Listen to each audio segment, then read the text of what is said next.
Llegamos hasta acá, gente. Habíamos llegado hasta distribución personal del ingreso. Yo dije que el ingreso, todo aquello que generaba una economía en cuanto a riqueza y todo lo demás, tenía dos variantes en su distribución. La distribución personal, que es la que explicamos la otra vez, donde hay una derivación en pobreza e indigencia cuando la distribución no es equitativa o no es igualitaria. Vimos esos medios técnicos, pero también hay una distribución funcional del ingreso que tiene un país y que se da a partir de esa distribución en los factores productivos. Eso implica distribución funcional. Para eso el Estado ejecuta lo que se conoce como política distributiva. Pero no es que el Estado toma el dinero que recibe de los impuestos, de las retenciones, de todo lo que se produce y lo distribuye. No, el Estado sienta instrumentos de política distributiva que hacen que a partir de distintos flujos de distribución o de asignación de recursos, vayan a los factores productivos para que estos sigan produciendo. ¿Se entiende? Y es retroalimentar la fuerza productiva. Como dije, el Producto Bruto Interno, el Producto Nacional, el Ingreso Nacional, que eran formas de ver lo mismo, la distribución del ingreso tiene estas dos vertientes. La vertiente funcional, que nos muestra cómo el Estado aplica medidas para distribuir lo que le ingresa entre los factores productivos, a partir de esto que se conoce como política distributiva, y la distribución funcional, que es la que vimos la otra vez, a partir de la cual el Estado tiene que garantizar el acceso a cierto poder de compra o de adquisición, que se conoce como PBI per cápita, por parte de las familias. Entonces, en la distribución funcional del ingreso, la política distributiva del Estado se asienta sobre tres instrumentos fundamentales. El primero, el sistema impositivo. El sistema impositivo le permite al Estado regular a dónde ejerce esa presión tributaria mayor o menor en función de las fuerzas productivas. Los sistemas impositivos son los conjuntos de impuestos que rigen en un sistema económico determinado, en un tiempo determinado, con un aspecto temporal, que es el tiempo, y un aspecto espacial, que es el lugar, y que le permiten al Estado obtener recursos genuinos para que esos recursos sean distribuidos en factores productivos. Para así que, para así garantizar la acción productiva nuevamente. Entonces, la primera de las medidas, o el primer elemento de la política distributiva es el sistema impositivo. El segundo elemento son los gastos de transferencia. Fíjense qué importante que son los gastos de transferencia hoy en la economía argentina. Estamos en una discusión plena de si ampliamos los planes, si cortamos los planes, si reemplazamos por trabajos, si los dejamos así, si cortamos el gasto del Estado desde el punto de vista social. Bueno, acá es donde entra esta política distributiva, con este instrumento que es un instrumento directo y que se llama transferencia. Transferencia. El Estado ejerce gastos de transferencia directamente sobre la población. ¿Sobre qué tipo de población? Sobre la población que está más desprotegida. Por eso van sobre el factor productivo trabajo, que lo ejercen las personas. Dos ejemplos son los seguros de desempleo y las subvenciones. Y entran acá los subsidios. Vieron que hay muchas actividades que están subsidiadas. El gas está subsidiado, la luz está subsidiada, el transporte está subsidiado. ¿Qué implica un subsidio en la economía como política distributiva? Implica dos cosas. La primera es garantizar al consumidor no perder un bien o un servicio esencial. Insisto, por ejemplo, el subsidio a la luz, el subsidio al gas. Vieron que hace poco salió una ley a nivel nacional que dividía la tarifa de gas de acuerdo a la región y al uso. En regiones donde hace más frío se pagaba menos por el gas que en regiones que hacía más frío. Bueno, esa es una política distributiva del Estado. En ese sentido va garantizándole al consumidor, al ciudadano, que puede utilizar ese servicio. Ese es el sentido de la subvención dirigida hacia el ciudadano. Pero también la subvención puede ir dirigida, que es una acción de política distributiva directa del Estado, la subvención puede ir dirigida hacia el productor. ¿Para qué? Para garantizarle al productor que puede seguir desarrollando su actividad, y así no generar un menoscabo o generar un daño en la actividad económica general. Por ejemplo, la actividad tambera está garantizada con una subvención. Al productor tambero o al productor del lácteo se le garantiza con una subvención el desarrollo de su actividad, porque si no se le garantiza genera un descalabro en la economía, teniendo en cuenta los hábitos de consumo que tiene nuestro país. Beneficio dentro de la ley impositiva, por ejemplo, también, esas son las exenciones, Catalina dice eso. Pero digo, las subvenciones desde el punto de vista de política distributiva, beneficiando al productor, van con un objetivo muy claro, que es garantizar la continuidad de la actividad económica. Pero es otra actividad, otra fuerza de política distributiva que tiene el Estado.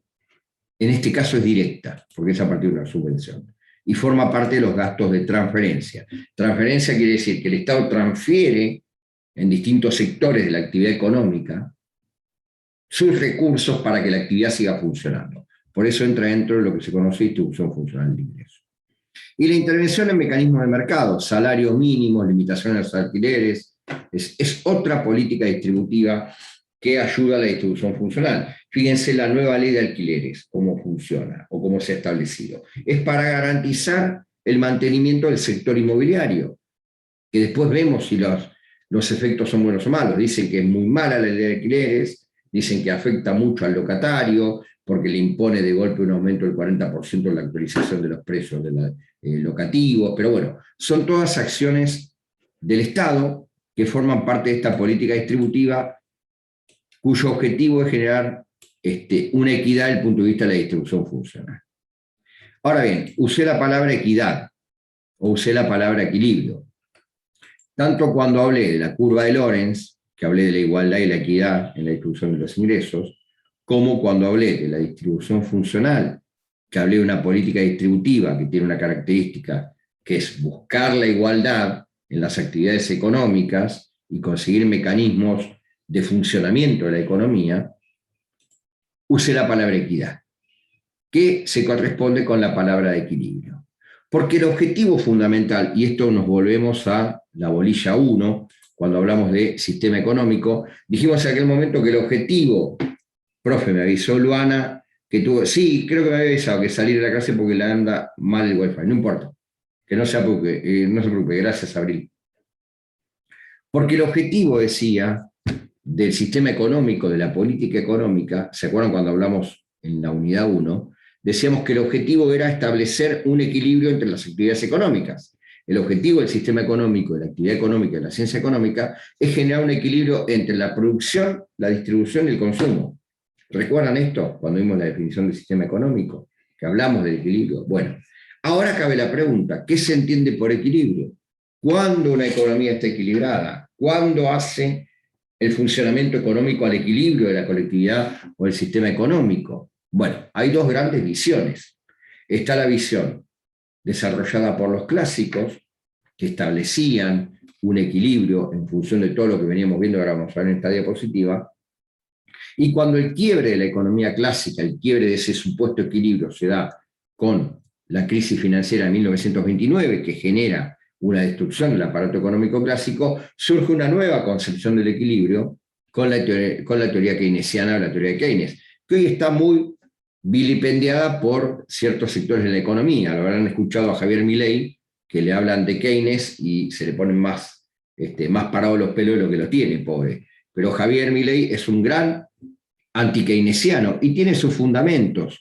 Si hay algo que hay que rescatar de Milei es que es un gran intelectual, es decir, sabe muchísimo desde el punto de vista teórico o de la teoría económica. Después que uno comparta o no sus postulados es otra cosa, pero sí hay que mencionar y rescatar que Milei es un gran intelectual de la economía y es muy sabio en las cosas que dice. Ahí a que sean practicables o no en un país como el nuestro, dista mucho.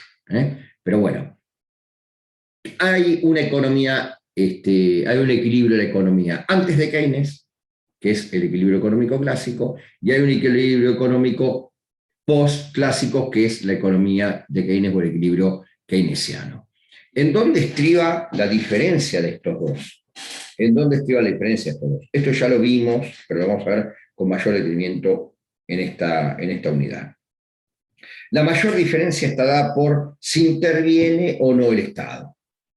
Si interviene o no el Estado. De ahí está el punto de partida. Para los clásicos el Estado no debía intervenir, principio de la mano invisible. Para Keynes el Estado es fundamental para regular el funcionamiento de la economía.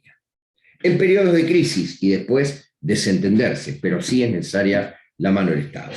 Para los clásicos, una visión parcializada de la economía que enfocaban el equilibrio económico en la demanda y no en la oferta.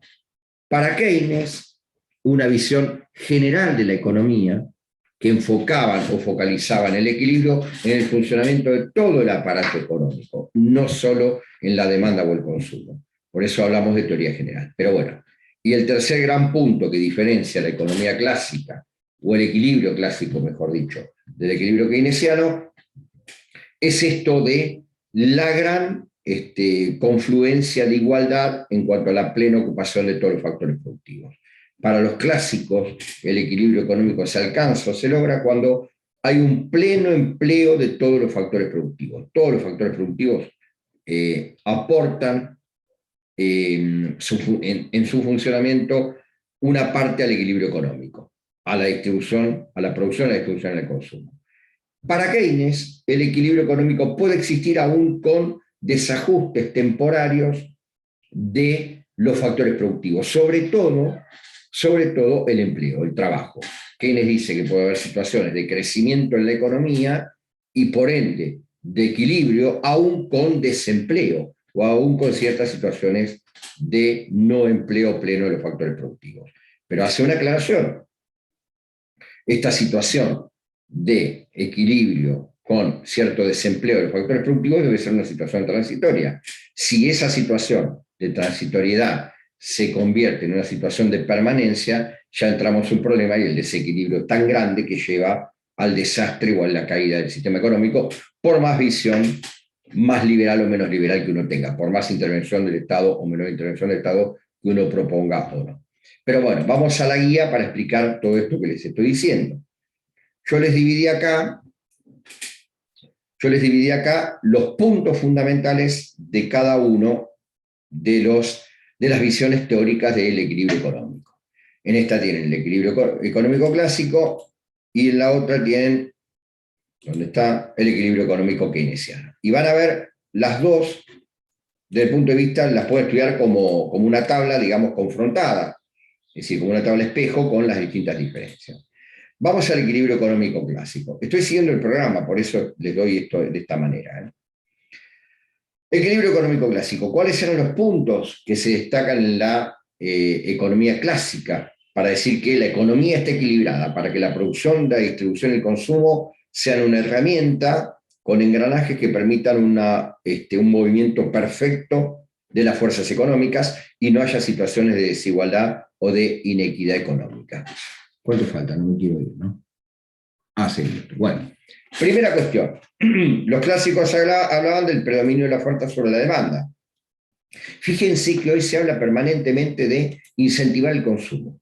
Hoy las fuerzas político-económicas dicen incentivar el consumo, darles a los ciudadanos una nueva fuerza al poder adquisitivo, que el dinero que tienen por sus salarios o en su bolsillo les rinda verdaderamente incentivando el consumo. Bueno, es una visión totalmente distinta a la que imponían los clásicos, porque los clásicos hablaban de incentivación de la oferta, no de la demanda. Por eso la famosa ley de Say. Para los clásicos, el equilibrio económico parte de esta incentivación de la oferta, de la fuerza de producción, de las fuerzas productivas. Por eso la famosa ley de Say, que ya mencioné varias veces, que establecía que la oferta generaba la demanda, por lo tanto hay que incentivar la oferta. Al incentivar la oferta, estoy generando ocupación de los factores productivos, y ahí se genera el equilibrio económico, porque todo lo que se produce, decían los clásicos, se vende. Todo lo que se produce en un mercado con una oferta, se vende. Recuerden que después deriva el famoso precio de equilibrio, la falta de tensión de escasez y todo lo demás. Competencia perfecta del mercado. Segundo punto del equilibrio económico clásico. ¿Qué significa esto? Que el Estado no intervenía, que el mercado podía regular o podía establecer cómo se fijaba la competencia, estableciendo lugar para todos los productores. Todos los productores podían participar de la oferta. Y el Estado no debía inmiscuirse, no debía entrometerse, porque el mercado por sí solo sentaba los principios de su competencia. Es decir, libre participación implica la competencia, según los clásicos, para lograr el equilibrio económico, libre participación de los productores en la oferta. ¿Por qué? Porque iba a haber una diversificación de la oferta, una atomización de la oferta, y eso iba a generar una atomización, una diversificación de la demanda. Y el mercado permanecía siempre equilibrado. Flexibilidad de los precios. ¿Qué quiere hacer el Estado ahora? Y esto es lo que se le critica. Pareciera que para bajar la inflación, el Estado argentino quiere meterse y regular con acuerdos de precios, o fijar precios, o establecer congelamiento de precios. Totalmente distinto a lo que preveían los clásicos. De acuerdo a la demanda, a los gustos, a los intereses y al ingreso, los precios se acomodan y existe una flexibilización que es coherente con la oferta. Porque insisto en esto, que parezca una pavada o una soncera, si la oferta es diversificada, genera producción. Si la producción es diversificada, genera mayores puestos de trabajo. Si los puestos de trabajo están cubiertos, se genera un equilibrio en la economía y genera una flexibilización del mercado de manera tal que permite que los demandantes adquieran los productos que ellos pueden adquirir en función de sus gustos, de su participación en la economía, de su composición salarial y de la posibilidad de elegir entre varios productores. Entonces, la flexibilización de la cual hablan los clásicos, o la flexibilidad de precios de la cual hablan los clásicos, es el elemento fundamental que termina asignando los recursos productivos dentro de un mercado. Y a partir de ahí se produce este esquema de equilibrio económico. Equilibrio de los mercados, esto tiene que ver con la competencia perfecta, deriva de la competencia perfecta. Esta situación de equilibrio de los mercados refiere al mercado de trabajo, al mercado de capitales, al mercado financiero. Todos los mercados funcionan de manera homogénea. ¿Por qué? Porque hay un equilibrio general de la economía, porque hay un pleno empleo, porque hay una línea de producción y hay una línea de consumo. Entonces, todo eso lleva a que todos los mercados estén equilibrados. Insisto, el mercado laboral, el mercado de divisas, el mercado de capitales, el mercado de empleo, el mercado de competencia, en cuanto a oferta y demanda. Esto se da en función de estos tres elementos primeros. Situación permanente de pleno empleo, esto es lo que también les venía diciendo. Siempre se da el equilibrio económico y es imposible quebrar el equilibrio económico cuando los factores productivos funcionan todos a la par. ¿Por qué? Porque genera una situación de pleno empleo. No hay desempleo posible si la economía está equilibrada para los clásicos, asentada fundamentalmente en esta idea de la oferta y la mayor producción. Esa oferta y mayor producción van a generar siempre creación de puestos de trabajo. Por lo tanto, el desempleo no puede ni debe existir. Complementación de esto de la situación de permanente de pleno empleo es el principio que esbozó Smith en su momento de la división del trabajo, porque la división del trabajo genera mayores puestos de trabajo y el empleo, a medida que va perfeccionándose o ampliándose o especializándose, va a generar nuevos factores productivos o va a generar nuevos factores de empleo o nuevos elementos de empleo. Por eso esta situación de pleno empleo nunca se quiebra y es la base del principio clásico. Todo lo que se produce se comercializa o se vende. La fuerza se genera a partir de la producción y del pleno empleo. En el modelo clásico, bueno, el pleno empleo es la situación normal de la economía, por ende no es necesaria la intervención del Estado, el famoso concepto de la mano invisible. Estos son los elementos fundamentales que hacen al equilibrio económico clásico. ¿Sí? Estos son los elementos fundamentales que hacen a la conformación del equilibrio económico clásico. Es decir, cuando la producción, la distribución y el consumo se encuentran equilibradas y no hay situación de desequilibrio posible.